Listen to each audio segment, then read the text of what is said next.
Less than 2 weeks before the NFL trade deadline. November 5th will be here before you know it. Election day, NFL trade deadline day. And it feels like teams have never been more willing to trade players, make things happen, eat some salary to also make it happen. Should the Texans be looking to a trade to improve the team? Can they even make the trades? And who should they be looking for when they go exploring a trade? Should the Texans be thinking about a trade? Yes, absolutely. D'Amico Ryans, when he was asked about the offensive line and the pass blocking issues that the team had, he said everything's on the table. That would include a trade, but improving the team elsewhere, the mantra the Texans have when they talk about player acquisition is they're always looking to improve the team. So thinking about a trade would certainly be a route for the Texans. Now, what type of trade could the Texans make? I don't know that the blockbuster trade is really on the table, but a really solid player added to the Texans definitely could see them at least thinking about it and exploring to see if something could get done. Nick Caserio not afraid to have a trade negotiation. Can they make a trade? Yeah, absolutely. You can make something happen. I don't know that there's necessarily a player or players that you would send out off the Texans that would help you in a trade. So you're probably looking at draft capital out to get a player in for the Texans. That complicates things just a little bit for the Texans because they've only got a first, second, third, fourth, and 7th round pick in 2025. So no 5th round pick, no 6th round pick. And for the level of player you would think the Texans might be going to acquire, a 5th or a 6th might make sense. That 4th round pick and what could be a pretty deep draft, maybe you don't exactly want to move that. But hey, you can also pick out of 2026 and 2027 if you want to go and make some trades. So 2026,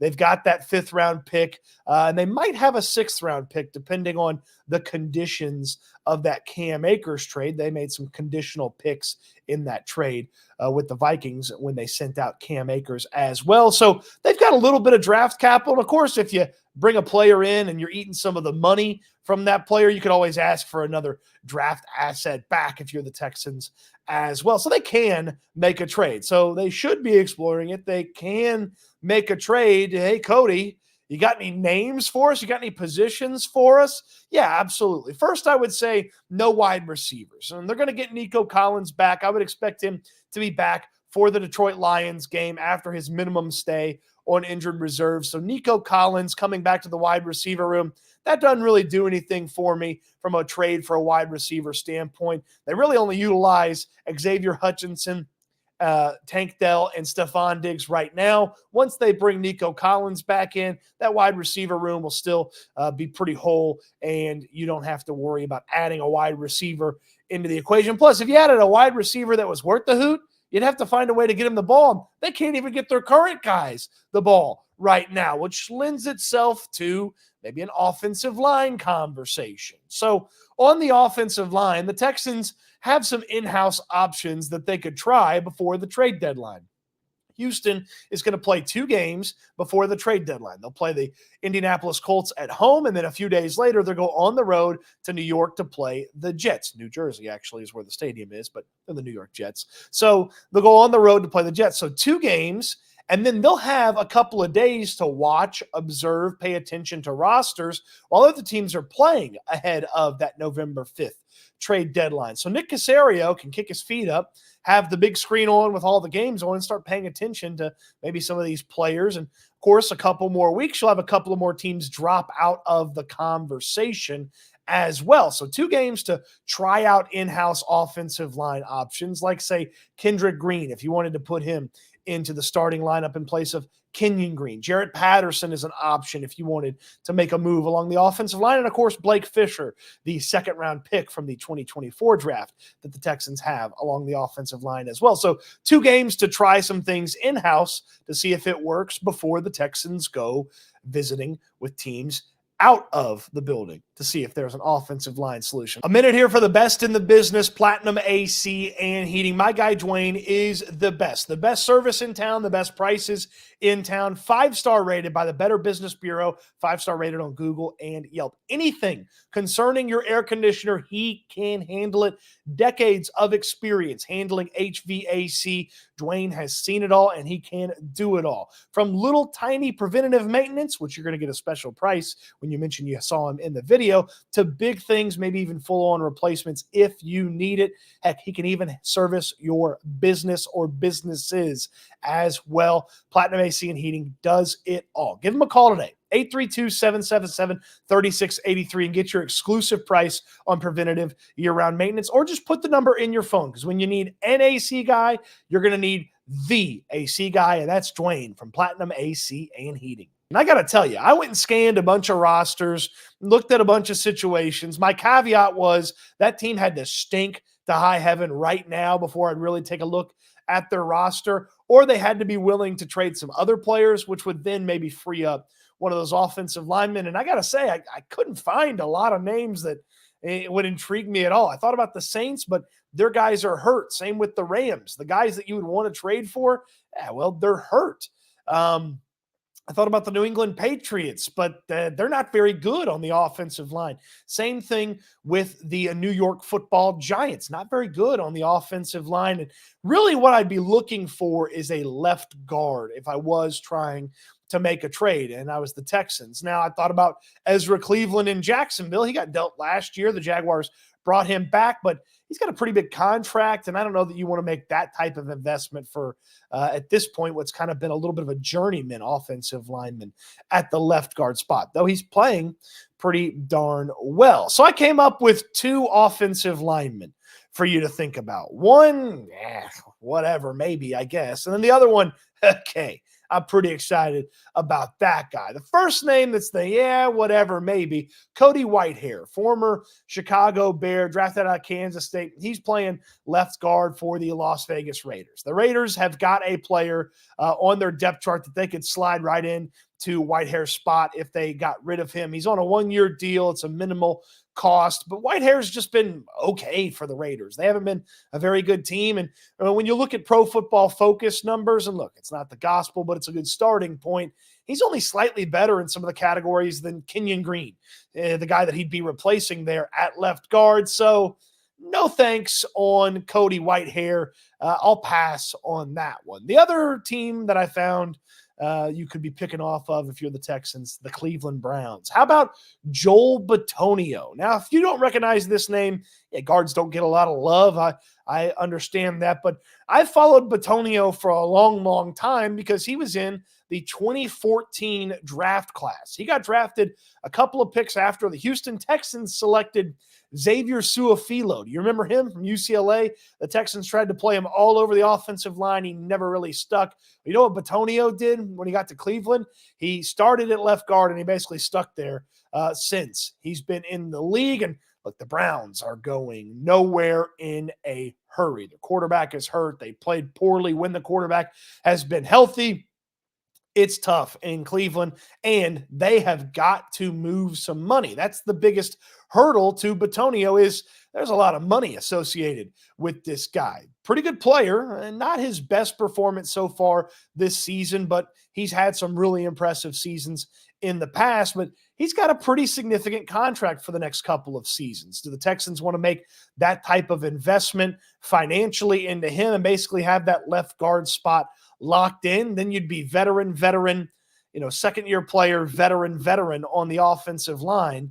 Second-year player being Juice Scruggs, the veterans Tunsil, Mason, and Howard joining with Bitonio. And then you're responsible for life with Bitonio and some of the money that comes with him. Is it enough money that you couldn't do the deal, or you couldn't get Cleveland to just kind of eat some of the cash to make it happen? No. And I like the idea of Bitonio, but I like it a lot more if the Texans see what else they have in-house first. Kendrick Green did not look bad at left guard when he played last year for the Texans before his knee injury. Now he's got an injury history that you've got to deal with, and if he goes down, what do? You go back to Kenyon Green, you put Jared Patterson in there. Bitonio seems to be a better option than all of them, so he's kind of the offensive line solution that I would look to. And then I thought about defenders. Well, we saw this past week linebacker depth, big thumbs up, because Neville Hewitt and Jake Hansen handled the absence of Azeez Al-Shire and Henry To'o well. So no need to go trade for a linebacker. Plus, you're going to get Christian Harris back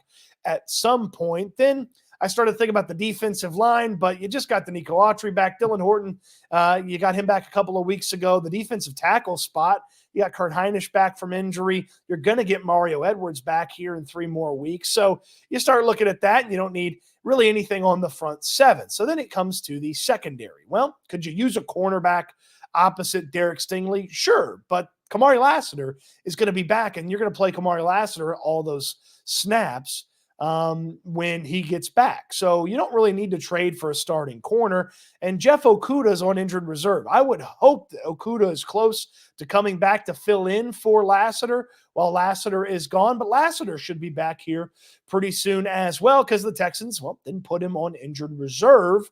And that tells you that they didn't believe he was going to be gone for a month. So he should be back pretty soon, so you don't need to trade for a corner. Now we're at the safety spot, and this is where I could see maybe a body, somebody showing up here for the Texans at the safety spot. Now, Eric Murray has filled in admirably for Jimmy Ward, and Kalen Bullock has turned into a starter there at the safety spot. Now, Jalen Petrie, he's not going anywhere, but he plays his little Petrie position down by the line of scrimmage. He doesn't play that traditional safety look that the Texans use with Bullock and Eric Murray. And they don't put MJ Stewart on the field hardly at all at the safety spot, so it's Bullock and Murray with Jimmy Ward's return pending. Well, Ward's got a significant injury history. They signed through next year, so you can't really do much about that. And I would think as soon as Ward is healthy, he's going to want to play. But what if he doesn't get healthy, if he doesn't come back, if there's a setback, if he comes back and gets hurt again, then maybe you'd want a safety in the building. I'm not taking Kalen Bullock off the field right now because he's played really well, but if you added a safety, somebody that could be in the rotation with the safeties, even though the Texans, when they had the healthy guys, didn't rotate safeties that much. Or if you just feel like, hey, Jimmy Ward's not going to be good this year, he's not going to be healthy enough to play for us, let's go get somebody to start next to Kalen Bullock. Maybe that's a route that you would explore. If you're the Texans, the name there at safety, Budda Baker. But the Cardinals, they're not willing to sell right now, I would think. They're kind of in the thick of things in a really competitive division. So as much as you'd like to bring a Budda to Houston, I don't know that Budda Baker is available to be traded for right now. You need some help from opposing teams to hand the Cardinals 2 losses, and maybe you think that they need to hit the eject button on Budda Baker at their safety spot. So it's tough to really see a safety too. But I'll tell you this.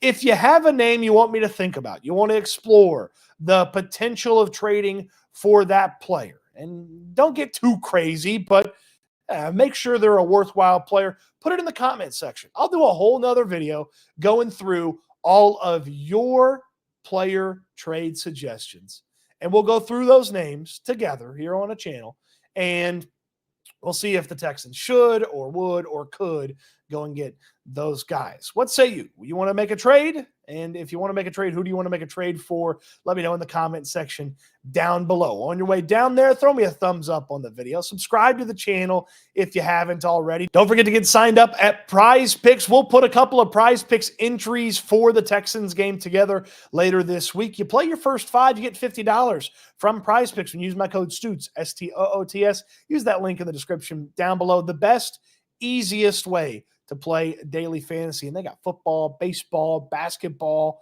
hockey, so many fun things when it comes to Prize Picks. And of course, told you already a little bit about Platinum AC and Heating. My guy Dwyane wants to hear from you and wants to give you an exclusive price for watching the video. That's right, you get an exclusive price for year-round preventative maintenance from Platinum AC and Heating. You get on Dwyane's schedule, he comes by, makes sure the AC's running correctly, and it keeps you from having a big issue with your AC down the road. And when your AC is running in peak performance, it saves you money because it doesn't have to work as hard. Give them a call today, 832-777-3683. 832-777-3683 is the number. Tell Dwyane that Cody Stoots sent you and get that exclusive price on year-round preventative maintenance from Platinum AC and Heating.